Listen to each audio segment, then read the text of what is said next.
돈이 얼마가 들든 상관없어. 당장 이 시스템을 우리 것으로 만들어야 해.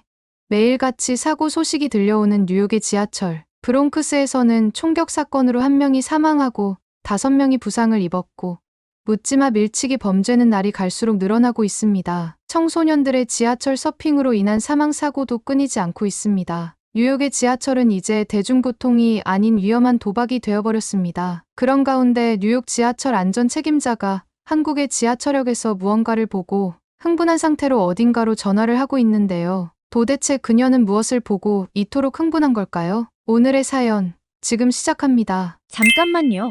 1초면 가능한 좋아요 버튼을 눌러주시면 영상 제작에 큰 힘이 됩니다. 저는 뉴욕 메트로폴리탄 교통공사에서 15년째 안전설비를 담당하고 있는 레이첼 메디슨입니다. 그날의 사고가 아니었다면 아마 저는 여전히 우리 시스템을 맹신하고 있었을 거예요. 맨해튼 96번가 역 근처에서 발생한 열차 추돌 사고. 그날도 저는 평소처럼 안전 시스템 점검 보고서를 검토하고 있었습니다. 그런데 갑자기 비상경보가 울렸죠. 1호선 열차가 선로 교체 작업용 열차와 추돌했다는 소식이었습니다. 24명의 승객이 다쳤어요. 현장에 도착했을 때의 광경이 아직도 생생합니다. 놀란 승객들의 비명, 깨진 유리창, 구부러진 철제 손잡이. 100년이 넘은 신호 시스템의 오작동이 빚은 참사였죠. 사고 조사 보고서를 쓰면서 저는 계속 같은 생각이 들었습니다. 우리가 자랑스러워하던 뉴욕 지하철이 이렇게 위험한 곳이었나? 특히 100년도 더 된 전력 설비의 문제는 심각했어요. 지난 여름, 한 노선에서 정전이 발생했을 때의 일을 잊을 수가 없습니다. 수백 명의 승객들이 한밤중에 지하철 안에 갇혔고 에어컨도 없이 2시간을 버텨야 했죠. 환기구는 고장 나 있었고 비상등마저 제대로 작동하지 않았어요. 우리 아이가 거의 질식할 뻔했어요. 이게 21세기의 뉴욕시라고 할 수 있나요? 한 어머니의 분노에 찬 증언은 언론의 큰 주목을 받았습니다. 하지만 그건 시작에 불과했죠. 더 큰 충격은 그 다음 달에 찾아왔어요. 제 남동생 마이클이 플랫폼에서 밀쳐지는 사고를 당한 거죠. 그날은 제 남동생 마이클의 인생에서 중요한 날이었습니다. 월스트리트의 한 투자회사 면접이 잡혀 있었거든요. 평소 지하철을 극도로 싫어했지만 그날만큼은 어쩔 수 없이 타야 했죠. 러시아워를 피해 일부러 이른 아침 열차를 탔다고 해요. 누나, 난 절대 다시는 지하철 안 탈 거야. 병실에서 만난 마이클의 첫 마디였어요. 플랫폼에서 대기하고 있을 때 갑자기 뒤에서 누군가가 그를 미는 바람에 선로 쪽으로 휘청거렸대요. 다행히 옆에 있던 승객들이 재빨리 붙잡아줘서 큰 사고는 면했지만 생각만 해도 지금도 가슴이 떨립니다. 그런 일은 마이클만의 일이 아니었어요. 2월까지의 통계를 보니 지하철 범죄가 작년보다 22.6%나 증가했더군요. 지난달에만 해도 45건의 중범죄가 발생했고 그중에는 마이클처럼 선로로 밀치려 한 사건도 여럿 있었습니다. 뉴욕 교통청은 뒤늦게 안전 차단막 설치를 시범 운영한다고 발표했어요. 하지만 그건 너무 늦은 조치였죠. 이미 수많은 사람들이 다치고 죽고 트라우마를 안게 된 후였으니까요. 우리 지하철의 현실은 처참했어요. 역사의 90%가 계단, 플랫폼, 조명 등 기본적인 시설조차 제대로 된 보수를 받지 못하고 있었고 신호 시스템의 69%는 100년이 넘은 구식이었죠. 노숙자들의 방화 사고도 늘어났고 노후화된 환풍 시스템은 승객들을 질식의 위험에 빠뜨렸습니다. 매년 시설 유지 보수에 230억 달러가 필요하다는 보고서를 들고 저는 수없이 예산 증액을 요청했습니다. 하지만 돌아오는 대답은 늘 같았어요. 적자로 허덕이는 상황에서 그런 예산은 꿈도 꾸지 마세요. 신호 시스템의 오작동이 걱정돼서 매일 아침 출근길에 제가 가장 먼저 확인한 건 신호 시스템 점검 일지였어요. 혹시나 오늘은 큰 사고가 나지 않을까. 그런 불안감에 하루를 시작했죠. 지하철이 한때는 세계 최고의 도시 뉴욕의 자존심이었다는 게 믿기지 않을 정도였어요. 이제 시민들은 그저 도박이라고 말하더군요. 오늘은 무사히 도착할 수 있을까 하는 마음으로 지하철을 탄다고요. 그날 밤 야근은 평소와 달랐습니다. 수많은 사고 보고서 더미 속에서 우연히 발견한 한 장의 문서가 제 눈길을 사로잡았어요. 서울 메트로 안전 시스템 분석 보고서였죠. 사실 그 전부터 저는 뉴욕 지하철의 문제를 근본적으로 해결하기 위해 해외의 선진 시스템을 연구해야 한다고 생각해왔습니다. 세계 각국의 지하철 시스템을 조사하던 중이었죠. 하지만 이 보고서는 달랐어요. 보고서를 읽으면서 제 손이 떨리기 시작했습니다. 모든 역사에 설치된 스크린도어라니 24시간 작동하는 CCTV는 물론이고 화장실에까지 비상벨이 설치되어 있다는 내용에 눈을 의심했죠. 우리가 한 곳의 시범 역사에 스크린도어를 설치하는 것조차 예산 때문에 난항을 겪고 있는데 말이에요. 보고서는 더 놀라운 내용들을 담고 있었습니다. 역사 내 모든 구역을 빈틈없이 감시하는 관제 시스템, 화재 감지와 동시에 작동하는 자동 소화 설비, 승객 밀집도에 따라 실시간으로 조절되는 환기 시스템까지 우리가 100년 넘게 해결하지 못한 문제들에 대한 해답이 이 보고서 안에 있었어요. 밤새 보고서를 검토하면서 저는 우리의 현실과 끊임없이 비교하게 됐습니다. 서울의 모든 역사는 최첨단 시스템으로 무장하고 있었고 완전 자동화된 디지털 신호 체계를 갖추고 있었어요. 퇴근 시간을 훌쩍 넘긴 시각이었지만 저는 계속 보고서를 읽었습니다. 다음 날 아침 이 보고서를 들고 바로 상사를 찾아갔죠. 이런 시스템을 우리도 도입할 수 있지 않을까요? 하지만 돌아온 건 차가운 반응이었어요. 뉴욕은 뉴욕이에요. 우리가 왜 아시아의 시스템을 배워야 하죠? 하지만 이번에는 달랐어요. 제가 준비한 통계 자료를 보여드렸습니다. 매년 증가하는 사고율, 끊이지 않는 범죄. 우리 시스템의 한계는 이미 명확했죠. 우연인지 운명인지. 그날 오후 뉴욕시 정부가 해외 선진 교통 시스템 조사를 지시하는 공문을 보내왔어요. 하지만 조사팀을 꾸리는 건 쉽지 않았습니다. 시설팀의 고참 엔지니어들이 가장 강하게 반발했어요. 우리는 세계적인 도시 뉴욕이에요. 무슨 아시아 시스템을 배우겠다는 거죠. 우리가 100년 넘게 해온 일을 그들이 뭘 안다고? 다행히도 젊은 엔지니어들이 하나둘 자원하기 시작했습니다. 톰은 실리콘밸리에서 일하다 온 신입이었고 제니퍼는 MIT 출신의 열정 넘치는 엔지니어였죠. 사라는 도쿄 지하철을 연구한 경험이 있다며 자원했어요. 그들은 저처럼 변화의 필요성을 느끼고 있었나 봅니다. 며칠 뒤 저는 조사팀 팀장으로 임명되었고 한국행이 결정되었습니다. 그때는 몰랐어요. 제가 곧 마주하게 될 것들이 얼마나 놀라운 것들인지를. 처음 강남역에 도착했을 때의 그 충격을 잊을 수가 없습니다. 공항에서 리무진 버스를 타고 오면서도 계속 의문이 들었어요. 정말 보고서에 쓰인 그대로일까? 하고요. 하지만 제 눈앞에 펼쳐진 광경은 보고서의 내용을 훨씬 뛰어넘는 것이었죠. 지하철역이라기보다 호텔 로비 같았어요. 반짝반짝 윤이 나는 바닥, 어디에서도 악취가 나지 않는 공기, 그리고 가장 놀라웠던 건 승강장과 선로 사이를 완벽하게 차단하고 있는 스크린도어였습니다. 제가 본 것은 단순한 안전문이 아니었어요. 선로 전체를 덮는 완벽한 차단 시스템이었죠. 이게 정말 가능한 거였어. 저도 모르게 터져나온 말이었습니다. 우리가 한 곳에 시범 역사에 설치하는 것도 힘들어하던 그 스크린도어가 서울의 모든 역사, 무려 289개의 역 전체에 설치되어 있다는 사실이 믿기지 않았어요. 그 효과는 더욱 놀라웠습니다. 스크린도어 설치 이후 지하철 내 자살 사고가 연평균 33.7건에서 최근 11년간 단 한 건도 발생하지 않았다는 거예요. 게다가 승강장 내 미세먼지는 18.9%나 감소했고 소음도 7.9% 줄었다고 하더군요. 역사 내부를 둘러보면서 발견한 특징들은 저를 계속해서 놀라게 했습니다. 휠체어를 타고 편하게 이동할 수 있는 넓은 통로, 시각장애인을 위한 점자 블록, 곳곳에 설치된 엘리베이터와 에스컬레이터까지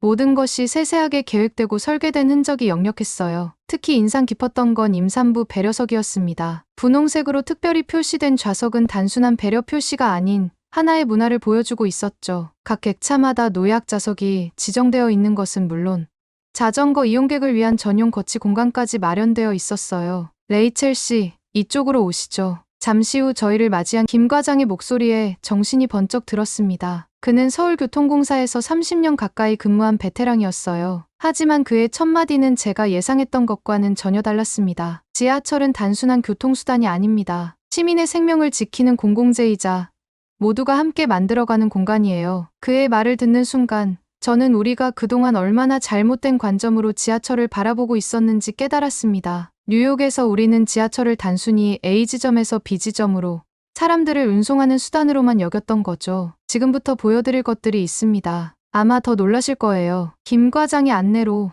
우리가 처음 방문한 곳은 통합관제센터였습니다. 벽면 가득 설치된 대형 모니터들이 실시간으로 서울 전역의 지하철 상황을 보여주고 있었어요. 뉴욕의 낡은 관제실과는 비교조차 할 수 없는 광경이었죠. 가장 놀라웠던 건 AI 기반 관제 시스템이었습니다. CCTV 영상을 AI가 실시간으로 분석하며 역사와 열차의 혼잡도를 측정하고 있었어요. 교통카드 데이터, 전동차 하중 센서 등 다양한 데이터를 조차 검증의 정확도를 높인다고 했습니다. 우리가 수작업으로 확인하는 것들을 AI가 자동으로 처리하고 있었죠. 더 인상적인 건 이상행동 감지 시스템이었습니다. AI가 지하철 내 모든 이상행동을 실시간으로 감지하고 추적한다고 해요. 누군가 쓰러지거나 승강장에서 위험한 행동을 하면 즉시 경보가 울리고 가장 가까운 역무원에게 알림이 전달되는 시스템이었죠. 뉴욕에서라면 상상도 할 수 없는 일이었죠. CCTV 비상벨 시스템도 완벽했습니다. 승강장은 물론이고 화장실과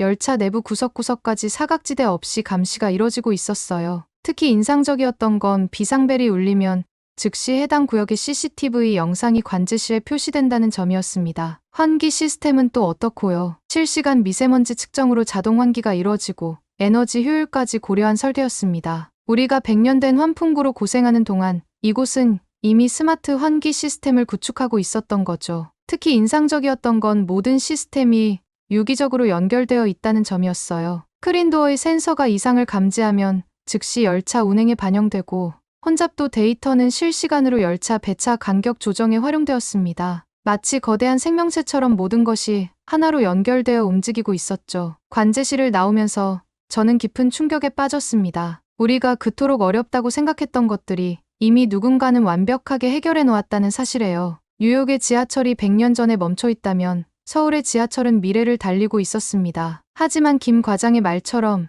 이건 단순한 기술의 차이가 아니었어요. 시민의 안전을 최우선으로 생각하는 철학이 이런 시스템을 만들어낸 것이었죠. 그리고 아직 더 놀라운 것들이 남아 있었답니다. 기술적인 차이도 놀라웠지만 더 큰 충격은 시민들의 모습에서 왔습니다. 출근 시간, 우리 팀은 일부러 가장 혼잡하다는 강남역에서 관찰을 시작했어요. 플랫폼에 그려진 줄 표시를 따라 시민들이 자발적으로 줄을 서고 있었습니다. 뉴욕에서는 상상도 할 수 없는 광경이었죠. 더구나 열차가 도착하자 먼저 내리는 승객들이 모두 빠져나갈 때까지 타려는 사람들이 침착하게 기다리는 모습은 마치 교통안전교육 영상을 보는 것 같았어요. 열차 안에서도 놀라운 장면이 이어졌습니다. 고등학생으로 보이는 학생이 노인에게 자리를 양보하는 모습, 임산부 배려석에 절대 다른 사람이 앉지 않는 규칙, 시끄러운 통화를 자제하는 문화까지. 이런 배려가 어떻게 자연스럽게 정착될 수 있었는지 신기할 따름이었죠. 특히 인상적이었던 건 역사 내 시설물을 다루는 태도였습니다. 비상벨이나 소화기 같은 안전시설을 장난으로 다루는 일이 거의 없다고 해요. 실제로 11년간 스크린도어 관련 고의 파손 사례가 단 한 건도 없었다는 사실에 우리 팀원들 모두 충격을 받았죠. 김 과장의 설명에 따르면 이런 시민의식은 하루아침에 만들어진 게 아니었습니다. 지속적인 교육과 캠페인, 그리고 시민들의 자발적인 참여가 있었기에 가능했다고 해요. 지하철이 시민들의 자부심이 되었다는 그의 말이 깊이 와닿았습니다. 시설을 둘러보는 내내 제 머릿속은 복잡했어요. 우리가 범죄와 사고를 막기 위해 경찰력을 늘리고 처벌을 강화하는 동안 이곳은 시민들의 자발적인 참여로 문제를 해결하고 있었으니까요. 강제가 아닌 배려가, 통제가 아닌 자율이 가져온 결과였죠. 현장 조사를 마치면서 저는 이제 진짜 문제가 무엇인지 깨달았습니다. 우리에게 필요한 건 단순히 기술의 도입이 아니었어요. 시민과 지하철이 하나가 되는 문화, 그것이 진정한 해답이었죠. 김 과장과 함께한 두 번째 주는 일상적인 관찰부터 시작되었습니다. 매일 아침 다른 역을 방문하며 시민들의 일상을 지켜봤어요. 깨끗하게 유지되는 시설이 가장 먼저 눈에 들어왔습니다. 수백만 명이 이용하는 공간인데도 쓰레기 하나 찾아보기 힘들었죠. 시민들은 자연스럽게 휴지나 빈 병을 들고 나가 분리수거함에 버렸어요. 승하차 문화는 더욱 놀라웠습니다. 출퇴근 시간에도 시민들은 질서정연하게 줄을 서서 기다렸고 차 내에서는 이어폰을 끼고 조용히 시간을 보냈어요. 특히 임산부나 노약자가 타면 자리를 양보하는 게 너무나 자연스러웠죠. 뉴욕에서는 상상도 할 수 없는 광경이었습니다. 그러던 중 종로역에서 충격적인 상황을 목격했어요. 한 노인이 갑자기 쓰러진 겁니다. 그 순간 일어난 일들은 마치 완벽하게 짜인 공연을 보는 것 같았습니다. 제가 상황을 인지하기도 전에 이미 역무원들이 현장으로 달려오고 있었어요. 119 신고는 물론 근처 의료진 호출까지 동시에 이루어졌습니다. 놀라웠던 건 시민들의 대처였어요. 의료 지식이 있는 시민이 먼저 나서서 노인을 응급처치를 시작했고 다른 이들은 자발적으로 현장 주변을 정리했어요. 혼잡한 출근 시간이었는데도 아무도 불평하지 않았어요. 오히려 질서정연하게 우회로를 만들어 응급구조대의 진입을 돕더군요. 이런 대처가 가능한 이유가 뭘까요? 제가 묻자 김 과장의 설명이 이어졌어요. 모든 역무원들이 정기적으로 응급상황 훈련을 받는다고 했습니다. AI 시스템도 수많은 데이터를 학습해 비상 상황을 구분하고 최적의 대응 방안을 제시한다고 하더군요. 그날 오후 김 과장의 사무실에서 깊은 대화를 나눴습니다. 한국 지하철이 이런 시스템을 구축하기까지 순탄치만은 않았다고 해요. 88올림픽을 계기로 시작된 현대화 사업, 90년대 후반의 대형 참사를 교훈 삼아 이뤄진 안전 강화, 2000년대 들어 본격화된 스마트 시스템 도입까지 실수와 실패를 발판으로 성장해왔다는 거였죠. 그의 말에서 묵직한 진정성이 느껴졌어요. 시행착오의 과정에서 정부, 기업, 시민이 하나가 되어 더 나은 시스템을 만들어왔다는 설명이 인상적이었습니다. 우리 조사팀의 분위기도 서서히 변해갔어요. 처음에는 과연 이게 뉴욕에서 가능할까 하는 의구심이 컸지만 매일 새로운 발견을 하면서 팀원들의 태도가 달라졌습니다. 특히 실제 데이터를 접하면서 그 변화는 더욱 뚜렷해졌죠. 지난 10년간의 통계는 놀라웠어요. 사고 예방률이 98%를 넘었고 시민 만족도는 90% 이상을 기록했습니다. 초기 투자 비용이 컸지만 장기적으로 봤을 때 유지보수 비용이 오히려 감소했다는 분석 결과도 인상적이었죠. 조사를 거듭할수록 팀원들은 더 많은 것을 알고 싶어 했습니다. 자발적으로 추가 조사를 요청하고 밤늦게까지 토론을 이어가는 일이 잦아졌어요. 이제 우리의 관심은 이게 가능한가? 에서 어떻게 하면 가능한가로 바뀌어 있었습니다. 한 달간의 조사를 마무리하면서 우리는 단순한 보고서 이상의 것을 얻었다는 걸 깨달았어요. 우리가 발견한 건 기술과 시스템을 넘어선 철학이었고 안전과 배려가 일상이 된 문화였으니까요. 돌아가서 써야 할 보고서가 걱정되기 시작했습니다. 어떻게 하면 이 모든 것을 제대로 전달할 수 있을까? 하지만 한 가지 확실한 건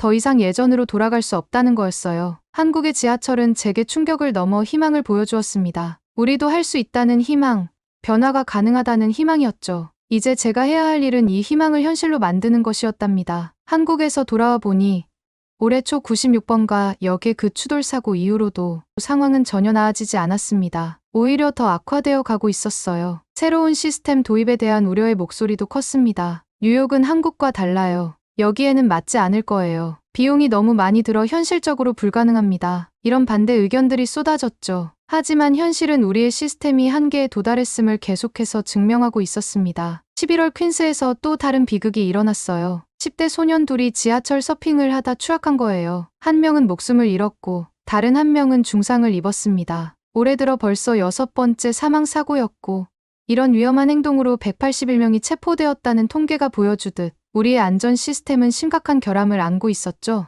12월에는 더 끔찍한 사고가 발생했습니다. 브루클린의 코니 아일랜드 스티렐 애비뉴 역에서 한 승객이 방화로 목숨을 잃은 거예요. 이런 사고들은 우리의 현재 시스템으로는 예방이 거의 불가능했습니다. CCTV 제한적이었고 비상 대응 체계도 미흡했으니까요. 한국에서 보고 온 실시간 모니터링 시스템과 스크린도어, 통합 관제 시스템이 있었다면 이런 사고들을 막을 수 있었을 텐데 하는 생각이 계속 머릿속을 맴돌았어요. 뉴욕 교통청의 현재 상황도 심각했습니다. 우리 지하철역의 90%가 기본적인 시설 보수조차 제대로 받지 못하고 있었고 신호 시스템의 69%는 100년이 넘은 구식이었죠. 이대로는 안 된다는 공감대가 서서히 형성되기 시작했습니다. 변화는 쉽지 않을 거예요. 하지만 우리에겐 선택의 여지가 없었습니다. 매일같이 발생하는 사고들, 시민들의 불안과 불신, 한계에 도달한 노후 시스템, 이 모든 것을 바꾸기 위해서는 근본적인 변화가 필요했습니다. 한국에서 본 시스템은 단순한 기술의 차이가 아니었어요. 그것은 시민의 안전을 최우선으로 생각하는 철학이자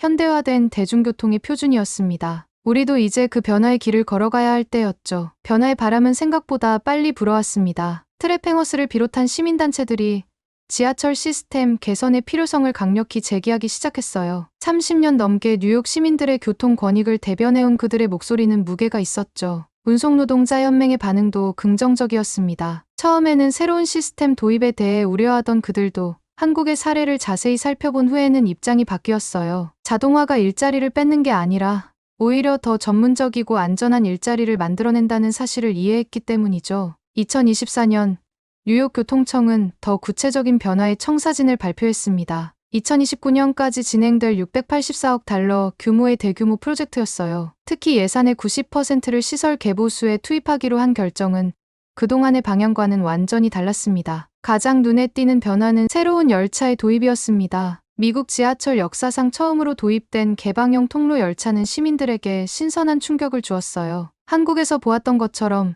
승객들이 차량 사이를 자유롭게 이동할 수 있게 되었고 열차의 역정차 시간도 크게 줄었죠. 패스트 포워드 패스트 포워드 계획도 본격적으로 실행되기 시작했습니다. 무선 통신 기반 열차 제어 시스템이 도입되었고 150개 역의 게이트를 현대화하는 작업도 차근차근 진행되고 있었어요. 40년이 넘은 열차와 기차를 완전히 새로운 차량으로 교체하는 계획도 시작되었습니다. 시민들의 반응이 정말 좋았습니다. 2023년에는 지하철 이용 횟수가 10억 건을 넘었어요. 팬데믹 이전 수준으로 돌아온 거죠. 새로운 열차가 시범 운행을 시작하자 시민들은 SNS에 좋은 후기를 계속 올렸어요. 드디어 변화가 시작되는구나. 새 열차는 정말 깨끗하고 편하네요. 이제 지하철 타는 게 즐거워질 것 같아요. 같은 이야기들이었죠. 물론 어려운 점도 있었습니다. 필요한 돈의 20% 정도가 부족할 거라는 예상이 나왔어요. 낡은 시설들을 모두 고치려면 더 많은 돈이 필요했죠. 하지만 이번에는 달랐습니다. 뉴욕 교통청은 예산 관리 방식을 새롭게 바꾸고 IT 기술을 활용해서 유지보수 비용을 줄이는 방법을 찾아냈어요. 환경 문제도 신경 썼습니다. 2040년까지 지하철에서 나오는 탄소를 85%까지 줄이기로 했어요. 친환경 버스도 도입하고 전력 시스템도 개선하기로 했죠. 한국에서 본 에너지 절약 시스템을 참고했거든요. 이제 뉴욕의 지하철이 새로운 출발을 시작했습니다. 한국에서 보았던 그 안전하고 편리한 시스템이 뉴욕에서도 하나씩 현실이 되어가고 있어요. 조금 천천히 가더라도 우리는 계속 앞으로 나아가고 있습니다. 변화는 이미 시작되었고 이제 멈출 수 없게 됐어요. 매일 500만 명의 시민들이 더 안전하고 더 편하고 더 믿을 수 있는 지하철을 이용하게 될 거예요. 뉴욕 시민들이 진짜로 자랑스러워할 수 있는 지하철을 만들 때까지 우리의 변화는 계속될 것입니다. 오늘은 뉴욕 지하철의 안전 책임자가 한국의 지하철 시스템을 직접 경험하고 변화를 이끌어낸 사연이었습니다. 크린도어, 24시간 CCTV, AI 관제 시스템 등 한국의 첨단 기술력은 물론 시민의 안전을 최우선으로 생각하는 철학이 얼마나 중요한지 다시 한번 확인할 수 있었던 시간이었습니다. 한국의 지하철 시스템이 세계적으로 인정받는 이유는 단순히 뛰어난 기술력 때문만이 아닙니다. 시민의 안전을 위한 끊임없는 투자와 혁신, 그리고 시민들의 자발적인 참여가 만들어낸 결과물이라고 할 수 있죠. 여러분은 우리의 지하철 시스템이 이처럼 세계적인 수준에 오르기까지 어떤 노력들이 있었다고 생각하시나요? 또 앞으로 더 발전하기 위해 어떤 부분들이 보완되어야 할까요? 여러분의 의견을 댓글로 남겨주세요. 감동뭉클에서는 여러분의 소중한 마음을 모아 사연 주인공들에게 전해드리고 있습니다. 여러분 주변에 감동적이거나 재미있는 실제 사연들을 제보받고 있으니 언제든 저희 공식 메일로 제보해주세요. 오늘 들려드린 사연에 공감하셨다면 구독과 좋아요 눌러주시고 주변 분들과도 공유해주세요. 여러분의 작은 관심과 응원이 더욱 좋은 콘텐츠를 만드는 데 큰 힘이 됩니다. 오늘도 여러분의 하루의 작은 즐거움이라도 되었기를 바라며 지금까지 감동뭉클이었습니다. 끝까지 시청해주셔서 감사합니다. 다음에 더 감동적인 사연으로 찾아뵙겠습니다.